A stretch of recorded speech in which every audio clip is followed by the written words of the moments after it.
3 critical factors to determine if your purchase is a safe buy in today's market. Because the last thing that we want is to buy into something and then we do not profit from it. Hi everyone, this is Angelina from Mark Angel. So recently I came across a lot of my friends and clients asking me if they are still good buy in a high market like today. When you see articles after articles talking about the property price index shoot up for HDB and private market, transaction volume increased rapidly for new launch market as well. So this is the reason why I came out with this video to share with you on what to look out for before you make a purchase. I'll do everything in my power to make sure that it is well worth your time. So if you watch this video all the way until the end, you are going to discover the 3 critical factors to determine if your purchase is a safe buy.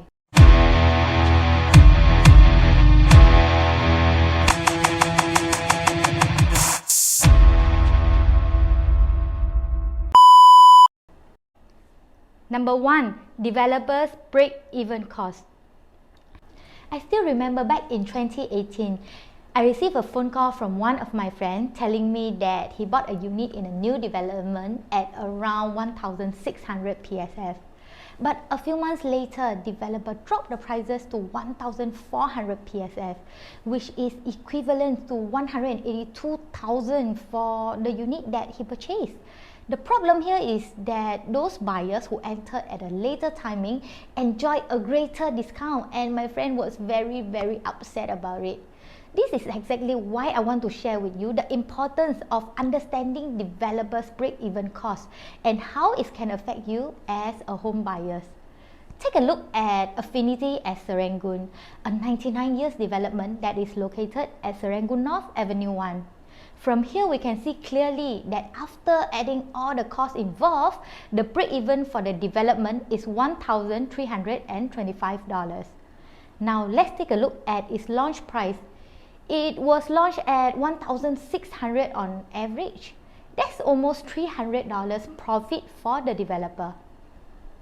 You need to understand one thing. When sales are slow, developer might reduce his profit margin to move the sales of the development. So in this case, does buying early means that you are buying at the cheapest price point? Let's take a look at another classic example of Sky Habitat and Skyview. These two developments located in Bishan, side by side, developed by the same developer, and the break-even cost is similar. But if we were to dive deeper into the numbers, then you will realize that those buyers who bought Sky Habitat right from the start are making losses as high as $600,000, whereas buyers who purchased Skyview right from the beginning made a handsome profit. So what happened here? Let's take a look at this graph.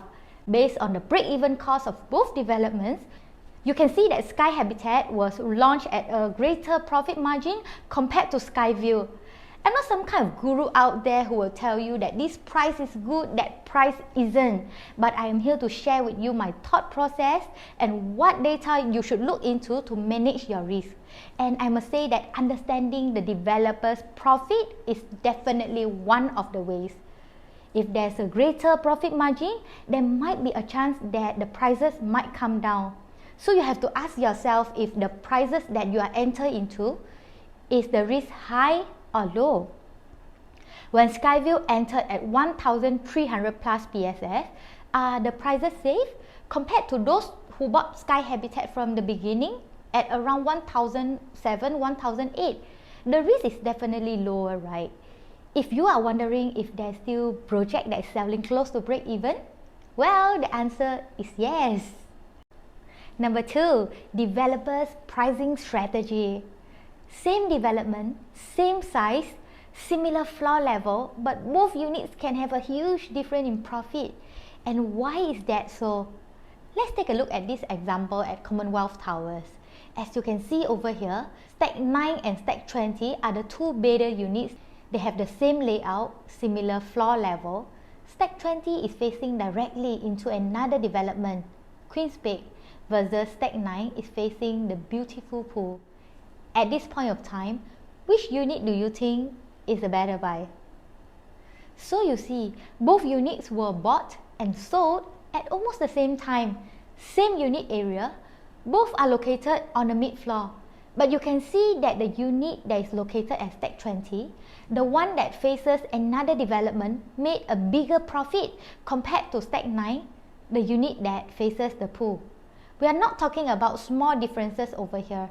We are talking about 116,600 worth of dollars difference in profit. And at this point of time, you must be wondering, why? Take a look closer into the purchase price for both units. The entry price for the pool view units is priced higher compared to the one that has no view. When the gap for the entry price is big and the gap for selling price is small, that's where the differences came from. Remember this, if the developers want to profit 30% from the project that they are developing, they will not price every single unit at 30% profit. Simply because if they have done so, they will have a problem offloading the slow floor and back facing units. So they usually will strategize their sales as follows. Number 1, sell the project in phases to test the market. If the market is positive, the earlier phases tend to be cheaper and the developer will gradually raise the prices to see how far they can go. However, if the market is not doing that well, then developer might want to reduce their profit margin to move the sales of the development. Number 2, price the unit differently based on facing and floor level. Developers know that higher floor, better view units are generally more desirable. As such, the same floor plan can be priced significantly higher or lower. Therefore, it is extremely important for us to understand the price gap between floor levels and different facing. If the higher floor versus lower floor units and the price gap is small, go for the higher floor unit. If nicer view versus no view and the price gap is small, then go for the nicer view units, vice versa. If the price gap is big, then you have to ask yourself if the view is crucial, just like the Commonwealth Towers case studies that I shared with you earlier on. Number 3, big unit versus small unit. In general, bigger homes usually have a lower PSF compared to the smaller ones. However, in rare circumstances, you may encounter smaller homes with a lower PSF compared to the larger one. When you come across such a product, I would recommend for you to go for the smaller one, as the prices will have more buffer to grow in the long run. For example, take a look at Bedok Residences. The smaller units are priced at 1,001 to 1,002 PSF versus the bigger units is going at 1,003 to 1,004 PSF during launch. Moving forward in a resale market, the smaller units PSF has gone up to 1,005 to 1,006, while the larger unit is still around 1,004 PSF. When you are in the market, take note of the project that you are eyeing on. Has the prices increased a lot, or do you still have opportunities in some of the units? Find out what are the transacted price for the unit that has the same layout as the one that you shortlisted. What is the price gap between the different facing? How much is the price jump per floor? If you follow all the steps that I shared, you will definitely have some clarity if the unit that you want to purchase is a safe buy. Current supply versus future supply. Back in 2018, I assisted quite a fair bit of home buyers to make a purchase at The Trevor, a 99 years development that is located at Potong Pasir Avenue 1. You can see that the break-even cost for the development is $1,281 per square foot, and the initial launch was around $1,550 per square foot on average. As I always share about the importance of developers' break-even cost, many ask me if it is too risky to buy The Trevor, as the profit margin is almost $300 per square foot. But the thing here is, besides looking at developers' break-even cost, are there any other factors that we can look into to determine that the prices will stay firm? This is when we need to take a look at the current supply and the future supply of the area. The current supply will be Park Colonial, a 99 years development that is 600 meters away from The Trevor. The break-even cost for Park Colonial is $1,648 per square foot, and Park Colonial was launched around $1,700 to $1,800 per square foot on average initially, 1 month before the Trevor. After that, we take a look at the upcoming supply, which is the Woodleigh Residences, a project that is directly opposite of Park Colonial, and the average selling was around $1,900 to $2,000 PSF.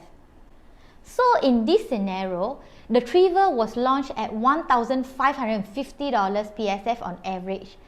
Is it expensive? It is not, right? Just that this developer is very lucky to acquire the land at a very affordable price. So in this case, it is still okay to enter in my opinion. For example, in the resale market, if a seller bought this unit at 600k, by right he could sell at 700k, but the surrounding is transacting at 1.2 million. There might be a chance that he will sell at 1.1 million because he wants to move the unit, as he already made a huge profit. So end of the day, profit margin is one of the things that we can look at, but it is not everything to determine if the purchase is safe or not. So back to the Trevor, when the price gap is huge compared to the nearby developments where prices are tested and accepted by consumers, is it a safe buy? When conservatively, when you want to sell in the future, you don't even need to sell at their future selling price. You just need to sell at their entry price, and that's easily a few $100s per square foot in profit. This is provided that the price gap in between the developments is huge. If you are buying into an area with a lot of other developments, which is the current supply, and there are upcoming supplies, for example, there are empty land parcels in the area that are going to launch, then you must be extra cautious. Take note of the age gap between your development and the resales nearby, and the price gap between your development versus the future one. If the price gap is tiny and the age gap is tiny, then the problem might come when you want to dispose your property in the future, because your future buyers will have a lot of choices to choose from. For example, take a look at one of the developments in Pasir Ris, NV Residences.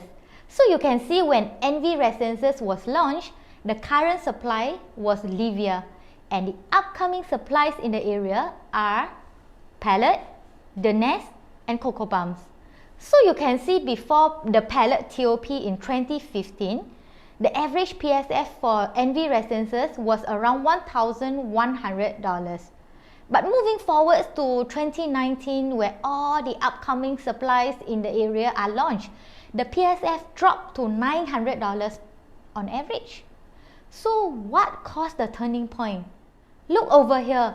Palette was launched at the same price as NV. The Nest was launched lower than NV. Coco Palms was launched lower than NV. Let me ask you a question. If you are the buyers, will you rather go for something that is newer at a similar or cheaper price point?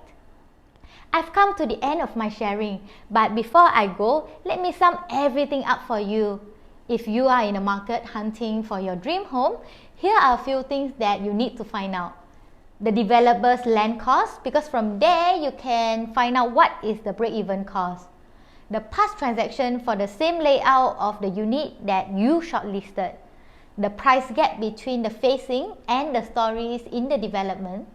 The PSF of the bigger units versus the PSF of the smaller units if you are looking for the 1 or 2 bedrooms. The age and the price gap of the current supply and the upcoming supply. So if you like what you have seen so far, let me know in the comment section below on what are your biggest takeaways, and if you enjoy my content, be sure that you smash the like button again, as it will help our channel out a little bit. And be sure to subscribe on this channel for more videos like this one. It's Angelina here from Mark Angel, and I'll see you in my next episode. Bye!